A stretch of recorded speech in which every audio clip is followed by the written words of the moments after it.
तो आज हमारे साथ आचार्य विपिन जोशी देहरादून से जुड़ रहे हैं और बहुत बहुत धन्यवाद आपका हमसे जुड़ने के लिए। धन्यवाद, प्रणाम। और बहुत बहुत स्वागत आपका जी, रियल हैप्पीनेस तपोवन ऋषिकेश में। तो मैं आपसे काफ़ी समय से मिलना चाहता था क्योंकि मैंने आपके बारे में काफ़ी जगह सुना था कि आप 25 से 30 सालों से आध्यात्मिक जो कार्य हैं उत्तराखंड के लिए वो कर रहे हैं।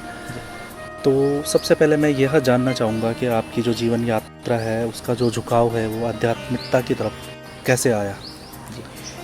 बहुत अच्छा प्रश्न है। सबसे पहले तो मैं आपके पूरे जो रियल हैप्पीनेस परिवार है, आपको संजय रतूड़ी साहब को और पूरी टीम को बहुत बहुत मंगल कामनाएं और शुभकामनाएं प्रेषित करता हूं। और सबसे अनुकूल जगह मुझे ये लगी ध्यान के लिए और साधना के लिए, तो इसके लिए मैं आपको बहुत मंगल कामनाएं शुभकामनाएं देता हूं। आपने प्रश्न किया कि इस क्षेत्र की ओर आपका झुकाव कैसे हुआ। देखिए, दरअसल क्या होता है, मुझे तो लगता है कि ये जन्मों जन्मों के संस्कार होते हैं और घर में जिस परिवार में हमारा जन्म होता है उसका बड़ा प्रभाव पड़ता है। मेरे जीवन में सबसे ज़्यादा प्रभाव पड़ा मेरी दादी का। जी।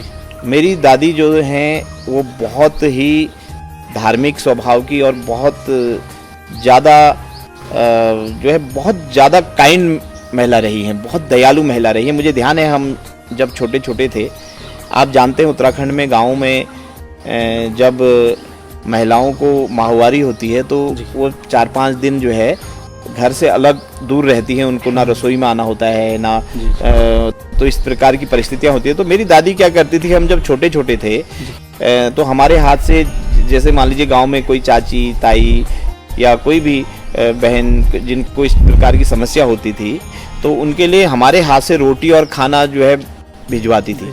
हमारे घर के लिए एक चीज़ अभी भी प्रसिद्ध है, दादी जी के टाइम से, दादा दादी के टाइम से ही हमारे घर में केतली कभी चाय की उतरती नहीं थी और हमारे घर से कभी भी जो है भोजन हमेशा हमारे वहाँ तैयार रहता था।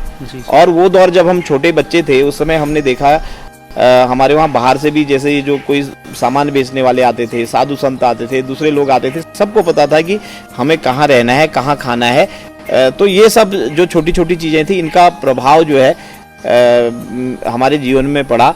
और मेरे पिताजी नैनीताल में हम लोगों ने शिक्षा दीक्षा प्राप्त की और हमारा देखिए हर इतवार या हर छुट्टी में हमें या तो हम हनुमानगढ़ मंदिर, वहाँ का एक फेमस मंदिर है, वहाँ जाते थे।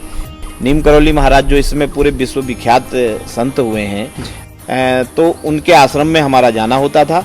और हमने जब पढ़ाई का शुभारंभ किया था तो हमारे पिताजी ने सबसे पहले हमें हनुमान चालीसा पढ़ने को दी थी। हमने उससे जो है अपनी जीवनचर्या शुरू की थी। और हमारे घर में जो पूरा हमारा कमरा था नैनीताल में, बिल्कुल एकदम तलीताल में जब हम जाते हैं तो वहाँ पे एक चुंगी हुआ करती थी नगर पालिका की, तो वहीं पे नगर पालिका में पिताजी आर्मी के बाद मेडिकल से आर्मी से आ गए थे, उसके बाद वो वहाँ रहते थे।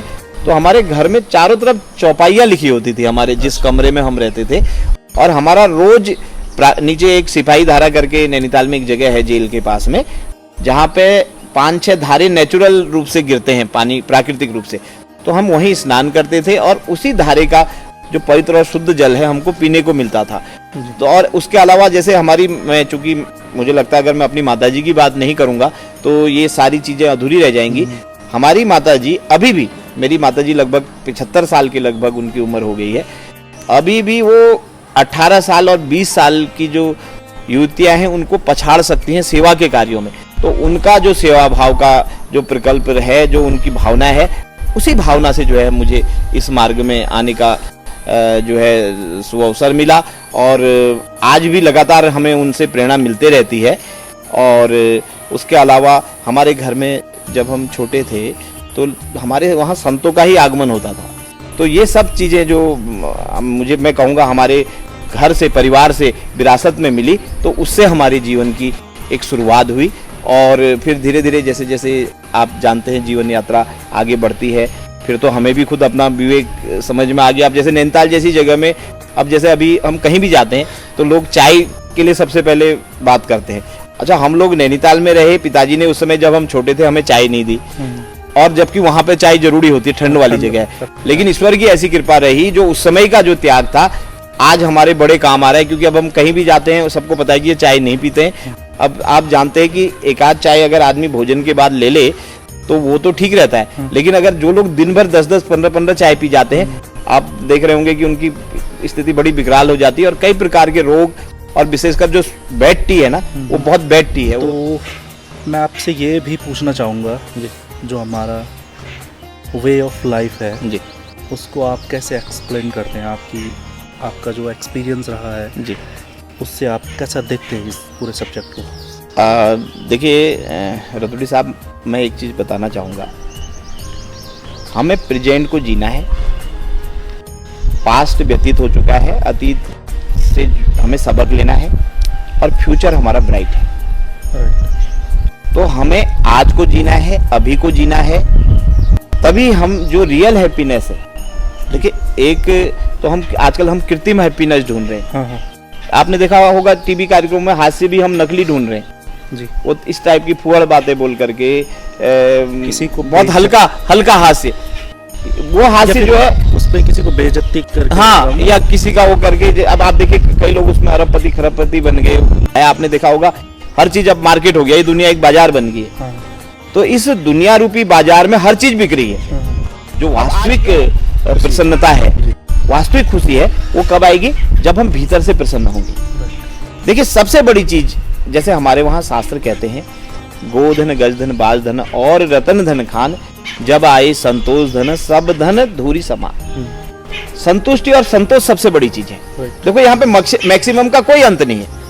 मान लीजिए जो इस दुनिया का सबसे रईस व्यक्ति भी है, वो व्यक्ति भी जो है मैक्सिमम, हमारे गोस्वामी तुलसीदास जी ने लिख दिया ना, जिम प्रति लाभ लोभ अधिकाई। लाभ के साथ लोभ जुड़ा हुआ है, लाभ बढ़ता गया, लोभ बढ़ता गया। देखिए मनुष्य की अपनी जो जरूरतें हैं, आप चाहे कितना ही कमा लें, आपको वही 6x3 या 4 का एक बेड चाहिए। हाँ। और खाने के लिए आपको जो भी सुबह शाम और दिन में आप जो भोजन करते हैं वो भोजन ही चाहिए। और ओढ़ने के लिए कुछ वस्त्र चाहिए और पहनने के लिए कुछ वस्त्र चाहिए। इसके बाद जो एक्स्ट्रा जितना भी है वो हम एक वैरायटी है। अच्छा, दूसरा, आप चाहे 500 कमरों का, मान लीजिए हमारा राष्ट्रपति भवन है भारत का, तो वहाँ मेरे ख्याल से 400 प्लस कमरे हैं। अब राष्ट्रपति जी तो एक ही कमरे में सोएंगे, है ना, एक ही कमरे का प्रयोग होगा। और वो चूंकि वो राष्ट्रपति हैं, प्रथम व्यक्ति हैं, तो उनके लिए उतना विशाल बना दिया गया जिससे लगे कि औरों से हटके उनका है। तो ऐसे ही जो शहर, हम जैसे मान लीजिए शहर में कई लोग, हम रईस लोगों को देखते हैं, या बहुत हम जो आदमी 20, 30, 40 गाड़ियों के काफिले के साथ चल रहा है, जबरदस्त सिक्योरिटी उसके साथ चल रही है, ग्लैमर उसके साथ है। अच्छा, वो जो भी उसका कार्यक्रम होता है भव्य होता है, बड़े, हमें लगता है कि शायद ये लोग रियल हैप्पीनेस इनके पास है। वो अब जब आप देखेंगे उनको जब कभी एकांत में, किसी व्यक्ति को आपने अगर समझना है, देखना है, तो उसका एकांत देखिए, उसका एकांत क्या रहता है। जो हमें जितने भी ग्लैमर जगत के लोग हैं, आप इनका देखना, एकांत इनका बहुत खराब होता है। या ये नशे में होते हैं, या ये फिर कुछ और गलत कार्य कर रहे होते हैं। तो जिसने अपना एकांत सुधार लिया, जिसने जिसको देखो, कमाना सीखना महत्वपूर्ण नहीं है। मुझे कई ऐसे लोग मिलते हैं, मुझे एक सरदार जी देहरादून में ठेली वाले मिले। मैंने कहा, सरदार जी कितना, वो राजमा चावल बेचते हैं, शाम को कुछ और बेचते हैं, कितना कमा लेते हो? बोले, गुरु जी ईश्वर की ऐसी कृपा है कि मेरा 12-14 हज़ार रुपये रोज बच जाता है। सारा खर्च होने के बाद मेहनत करने वाला ठेली वाला आदमी भी 12-14 हज़ार रुपये रोज बचा लेता है। जो मेहनत करना चाहे, उसका तरीका होता है। देखो, बिजनेस करने का एक तरीका होता है। अब मान लीजिए कई लोग ऐसे हैं, वो कहते जी हम 50 साल से दुकान खोल रहे, लेकिन उन्होंने ना तो अपना बाजार, तो ये है ना, बाजार को तो आज के हिसाब से ढलना पड़ेगा। हम जो कार्य कर रहे हैं, जहाँ पे हम जिस फील्ड में हैं, सबसे पहले हमें उस फील्ड के गुर सीखने पड़ेंगे। उस फील्ड के क्या गुर है। अच्छा, फिर दूसरा ऐसा है, जो आज से 40 साल पहले, 20 साल पहले जिस चीज की परिभाषा दूसरी थी, वो आज के संदर्भ में बदल गई। अब जैसे जब हमें समसामयिक आज के हिसाब से समझ में आएगा कि आज हमें क्या करना है, तो मैं आपसे ये कह रहा था कि हमें प्रेजेंट को जीना है। हमारा पास्ट व्यतीत हो चुका है, फ्यूचर हमारा ब्राइट है। तो पहला तो लाइफ का जो शुरुआत है, ये सबसे बड़ी चीज है। और इसके बाद जो अगली चीज है, जो हमारे लिए ज्यादा महत्वपूर्ण है, वो ये है कि हम जो हमारे पास है उसमें हम संतुष्ट रहें। लेकिन उसके साथ साथ ये बहुत जरूरी है, देखो, व्यक्ति का लक्ष्य बड़ा होना चाहिए, उद्देश्य बड़ा होना चाहिए, लेकिन सिर्फ अपने तक वाला नहीं। देखो, अपना खाना, अपना कमाना, अपना बनाना, अपने तक सोचना, ये तो पशु पक्षी जानवर भी कर लेता है। अगर हमने भी ये सब किया तो हमने बहुत बड़ा नहीं किया।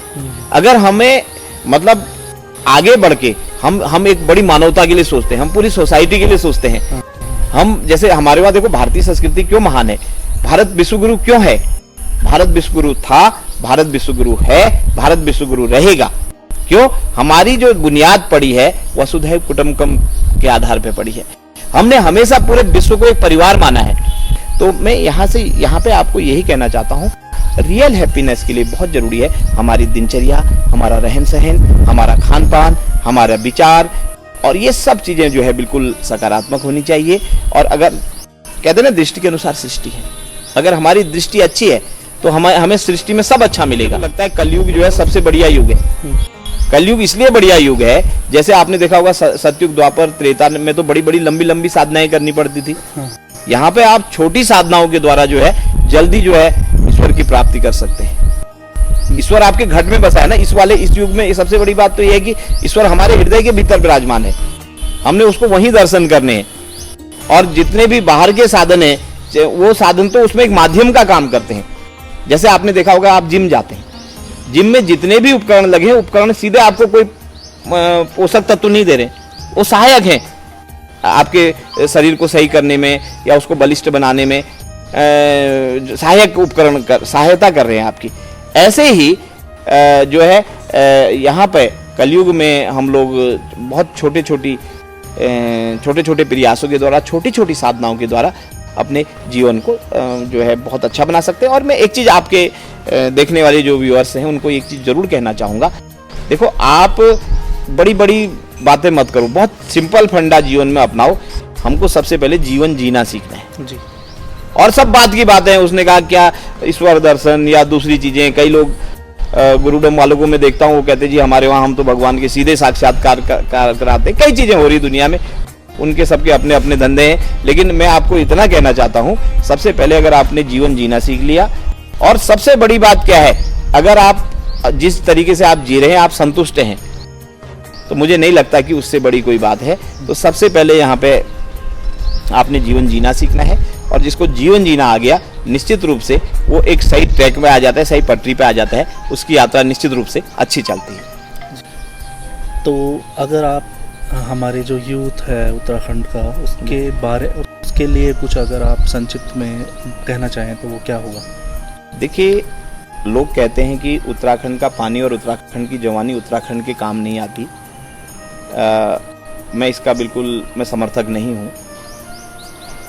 देखिए, जो यहाँ का यूथ है ये बहुत टैलेंटेड है, लेकिन जैसे कहते ना, हनुमान जी को एक श्राप था, उन्होंने बचपन में ऋषियों का कुछ अपराध कर दिया था जी।